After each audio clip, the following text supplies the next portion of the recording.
रचना अपने पति के साथ मॉडल टाउन सिटी में रहती थी। रचना की शादी को 5 साल हो चुके थे, लेकिन उसे अभी कोई संतान की प्राप्ति नहीं हुई थी। बहुत डॉक्टर को दिखाने के बाद भी उसे संतान की प्राप्ति नहीं हो पाती है। अजय मेरी एक सहेली है, उसने बताया है कि उसके शहर में कोई अच्छा डॉक्टर है। चलो हम वहां चलते हैं, क्या पता अब हमें संतान की प्राप्ति हो जाए। बस रचना, इन 5 सालों में मैं 500 डॉक्टर को दिखा चुका हूँ, लेकिन हर जगह से हमें खाली हाथ ही लौटना पड़ता है। मैं अब इन सब चीजों से थक चुका हूँ। तुम में ही कोई कमी होगी जिस वजह से मैं आज तक बाप नहीं बन पाया। अगर ऐसा ही चलता रहा तो मैं जल्दी ही दूसरी शादी कर लूंगा।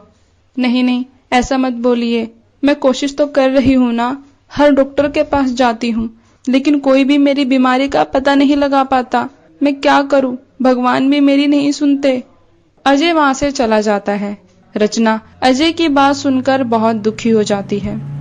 कुछ दिन बाद रचना अजय को बिना बताए एक डॉक्टर के पास चली जाती है। देखिए, आपकी रिपोर्ट तो ठीक है, लेकिन मैं कुछ दवाइयां लिख देती हूँ, इन्हें खाकर देखना। अगर सब ठीक रहा तो आगे इलाज करेंगे। जहाँ भी जाती हूँ सब यही बोलते हैं कि मेरी रिपोर्ट ठीक है और कुछ दवाइयां लिख देते हैं, लेकिन इनसे भी कुछ फायदा नहीं होता। ठीक है डॉक्टर। रचना सोचते सोचते घर आ जाती है। दिन के समय उसके घर के पड़ोस में रहने वाली सुमन देवी उसके घर आती है। अरे क्या हुआ रचना, मैंने तुझे रास्ते में देखा था, कहाँ गई थी आज? वो आंटी जी, मैं डॉक्टर के पास गई थी। क्या हुआ, क्या बोला डॉक्टर ने? कुछ नहीं, वही हर बार की तरह, रिपोर्ट तो ठीक थी और कुछ दवाइयां दे दी है। अच्छा, मैं क्या बोल रही हूँ रचना, तू एक बार छठ पूजा कर कर देख, क्या पता छठ मैया तेरी बात सुन ही ले। छठ पूजा, ये क्या होता है? मैं तो इस बारे में कुछ नहीं जानती। अरे छठ माता सबकी मनोकामना पूरी करती हैं। कहते हैं कि जो इनका निर्जल उपवास करता है, छठ माता का व्रत करता है, उसकी सारी मनोकामना पूरी होती हैं। लेकिन मुझे तो इस बारे में कुछ पता ही नहीं है, ये कैसे किया जाता है? अरे मैं हूं ना, मैं तुझे सब बता दूंगी छठ माता की पूजा कैसे होती है। ठीक है आंटी, मैं अजय जी से पूछकर बताती हूँ आपको। अजय शाम को घर आता है। वो पड़ोस में रहने वाली सुमन आंटी आई थी। अच्छा, क्या बोल रही थी? वो बता रही थी कि कोई छठ पूजा होती है जिसे करने से संतान की प्राप्ति होती है। छठ माता सबकी मनोकामना पूरी करती है। अरे रचना, तुम्हें इन सब चीजों में पढ़ने की कोई जरूरत नहीं है। अरे जो काम बड़े बड़े डॉक्टर नहीं कर पाए, वो ये छठ माता क्या करेंगी? तुम्हें व्रत करने की कोई जरूरत नहीं है। अजय ने साफ साफ छठ पूजा करने के लिए मना कर देता है। रचना का मन दुखी हो जाता है। हे भगवान, मैं क्या करूं? मुझे कोई रास्ता दिखाओ, मैं छठ पूजा करना चाहती हूँ। बहुत दवाइयां करवा के देख ली मैंने, अब शायद दुआ ही काम आ सकती है। ऐसा बोलकर अजय वहां से चला जाता है। कुछ दिन बाद रचना सामान लेने के लिए बाजार जाती है।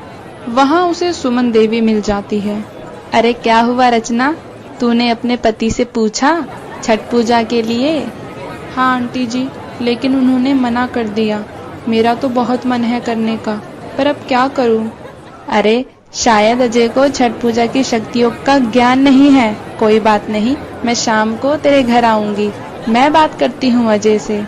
लेकिन वे मानेंगे नहीं। मैं करूंगी ना बात, तू चिंता ना कर। शाम को सुमन रचना के घर आती है।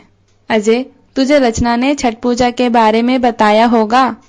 हाँ, लेकिन इन सब का क्या मतलब? इतने डॉक्टर को दिखाने से जो नहीं हुआ, वो छठ पूजा से कैसे होगा? अजय, तू मेरी बातों पर विश्वास कर। छठ माता की शक्तियां अपरंपार हैं। लोग संतान प्राप्ति के लिए ये व्रत करते हैं। मेरा विश्वास कर, इस साल रचना को तू छठ पूजा करने दे। देखियो, कुछ ही दिनों में तेरे घर में खुशखबरी आ जाएगी। लेकिन हमें छठ पूजा का कोई ज्ञान नहीं है। अरे मैं बताऊंगी ना तुझे, बस तू जाकर बाजार से फल फ्रूट लेकर आ जा। अगले दिन छठ पूजा होती है। सुमन देवी रचना के साथ पूरी पकवान बनवाती है। उसके बाद सभी फलों को टोकरी में डालकर शाम के समय गंगा घाट पे चले जाते हैं। देखो रचना, सूर्य ढलने वाला है, जाओ जाकर अर्घ ले लो। रचना ढलते सूरज की पूजा करती है और अर्घ देती है। उसके बाद वह घर लौट आते हैं। अच्छा, अब तुम दोनों सुबह भोर में 5 बजे उठकर नहा धो के तैयार हो जाना। रचना और अजय ऐसा ही करते हैं। सुबह भोर में 5 बजे उठ के तैयार हो जाते हैं और फिर गंगा घाट की तरफ चल देते हैं। सूरज निकलने के बाद रचना अर्घ देती है और फिर घर लौट आती है। कुछ महीने बाद ही रचना गर्भवती हो जाती है। देखो जी, छठ माता की महिमा, उन्होंने मुझे 2 महीने में गर्भवती कर दिया। सुमन आंटी ने सही बोला था कि छठ माता की महिमा अपरंपार है। छठ पूजा का जो भी व्रत करता है उसकी मनोकामना पूरी होती है। हाँ रचना, अब से हम हर साल छठ माता की पूजा जरूर करेंगे। कहते हैं कि बहन के बीच का प्यार बहुत अटूट होता है, लेकिन ये कलयुग है जहाँ पैसा देखकर ही प्यार किया जाता है। ऐसे ही एक गांव में एक गरीब किसान की 3 बेटी होती हैं, जिनका नाम नेहा, रानी और काजल होता है। जब तीनों 18 साल की हो जाती हैं, तो एक दिन अचानक से उनके माता पिता का एक्सीडेंट हो जाता है और तीनों लड़कियां अनाथ हो जाती हैं। अब इस हमारे दुनिया में कोई नहीं है। पिताजी, आप हमें क्यों छोड़कर चले गए? अब हमारा ख्याल कौन रखेगा और हमें खाना कौन खिलाएगा? तीनों बहनें गले लगकर रोने लगती हैं। ऐसे ही 2-4 दिन बीत जाते हैं और नेहा ने कहा, रानी काजल, हमें अब शादी कर लेनी चाहिए, जब भी हमें इस गरीबी से मुक्ति मिलेगी। लेकिन हमसे शादी करेगा कौन? हम तो किसी को दहेज भी नहीं दे सकते। अरे आजकल के लड़कों को फंसाना कोई बड़ी बात नहीं है। थोड़े लटके झटके दिखाएंगे तो ऐसे ही पट जाएंगे, फिर हम उनसे शादी कर लेंगे। लेकिन ये बात काजल को पसंद नहीं आई। नहीं नहीं, हम किसी के भरोसे क्यों रहे? हम पढ़ लिख कर इस काबिल बन जाएंगे कि हमें किसी की जरूरत ना पड़े और हमें किसी से कुछ मांगना ना पड़े। हाँ, ऐसे तो हमारी पूरी जिंदगी निकल जाएगी और बाद में हमसे कोई शादी भी नहीं करेगा। तुझे पता भी है काजल, ये सब करने में कितना समय लग जाता है। इससे तो अच्छा होगा कि हम किसी अमीर लड़के से शादी कर ले और अपना घर बसा ले। नेहा और रानी ने अपने लिए लड़का ढूंढना शुरू कर दिया। वहीं काजल ने अपने कॉलेज की आगे की पढ़ाई शुरू कर दी। नेहा और काजल ने कॉलेज छोड़ दिया और सोशल मीडिया की मदद से उन्हें 2 अमीर लड़के मिल जाते हैं, जो अमीर बाप के बिगड़ेल बेटे होते हैं, राज और आरब। नेहा और रानी उन्हें अपने प्यार के जाल में फंसा लेती हैं और शादी कर लेती हैं। जब दोनों अपने ससुराल पहुंचती हैं तो उनके होश उड़ जाते हैं। अरे यार, ये कितना बड़ा घर है। मैंने तो सपने में भी नहीं सोचा था कि मुझे ऐसा ससुराल मिलेगा। हाँ, सही बोल रही है तू। हमने शादी करके अच्छा किया। वो काजल तो पागल है जो पढ़ाई लिखाई में लगी हुई है। रहे वो झोपड़पट्टी में। भाई, हमें तो महल मिल गया, अब तो मुझे कुछ नहीं चाहिए। उधर काजल अकेले घर में रो रही होती है। आज मैं अपने आप को कितना अकेला महसूस कर रही हूँ। पता नहीं वो दोनों कैसी होंगी। उन दोनों ने कुछ खाया भी होगा या नहीं। हे भगवान, मेरी दोनों बहनों को खुश रखना। काजल खाना खाकर पढ़ने लग जाती है। अगले दिन वह कॉलेज जाती है। तुमने 2 महीने से फीस नहीं भरी, ऐसा कब तक चलेगा? सॉरी सर, वो मेरे माता पिता का देहांत हो गया, इस वजह से मैं फीस नहीं भर पाई। ऐसा नहीं चलेगा काजल, अब जब तुम फीस लेकर आओ तभी कॉलेज आना। तुम यहाँ से जा सकती हो। प्रिंसिपल ने फीस न होने के कारण काजल को कॉलेज से धक्के मारकर निकाल दिया।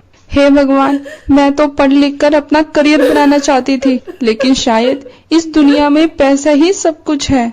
काजल बहुत दुखी हो जाती है और रोने लग जाती है। अगले दिन काजल घर का काम कर रही होती है, जभी उसके घर के आगे गाड़ी आकर रुकती है। अरे नेहा रानी, तुम यहाँ? मुझे तो लगा तुम दोनों कभी आओगी ही नहीं। अरे नहीं नहीं, आना तो हमें था ही। हमें भी तो देखना था कि तुम इस गरीबी में कैसे अपने दिन काट रही हो।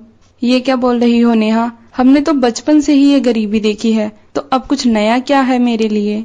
हमें देख, हम शादी करके कितना खुश हैं। हमें तो कुछ करना भी नहीं पड़ता, पति के पैसे पर ऐश कर रहे हैं। हमें ना मेहनत करनी पड़ी, ना कुछ बनाना पड़ा।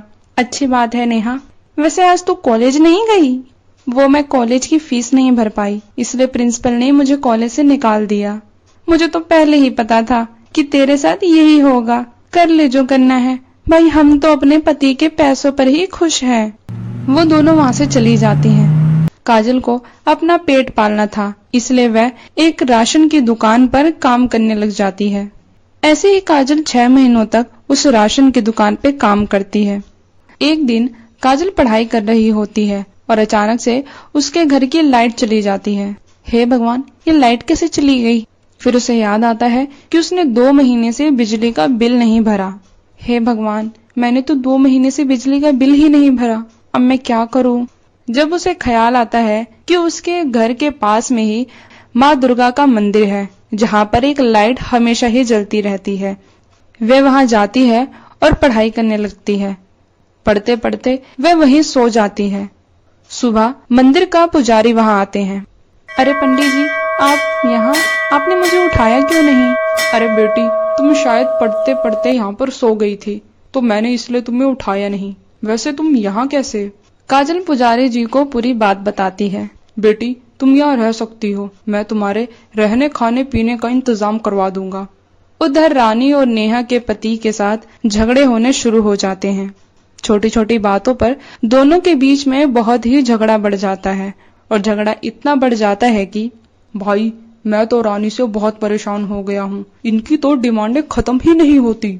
सही बोल रहा है आरव तू, पूजा भी रोज कोई ना कोई फरमाइश करती ही रहती है। खुद तो एक ढेला लेकर नहीं आई और यहाँ आकर महारानी बन रही है। इन्हें छोड़ने में ही अब भलाई है। काजल की कॉलेज की पढ़ाई पूरी हो जाती है और वह इंटरव्यू के लिए जाती है, जहाँ वह पास हो जाती है और उसकी एक अच्छी नौकरी भी लग जाती है। राज और आरव शादी करके दूसरी लड़की घर ले आते हैं और नेहा रानी को घर से धक्के मार के बाहर निकाल देते हैं। नेहा रानी रोते रोते अपने घर जाती हैं और वह देखती हैं कि टूटी फूटी झोपड़ी अब एक आलीशान महल में बदल गई है। अरे काजल, ये सब कैसे किया तूने?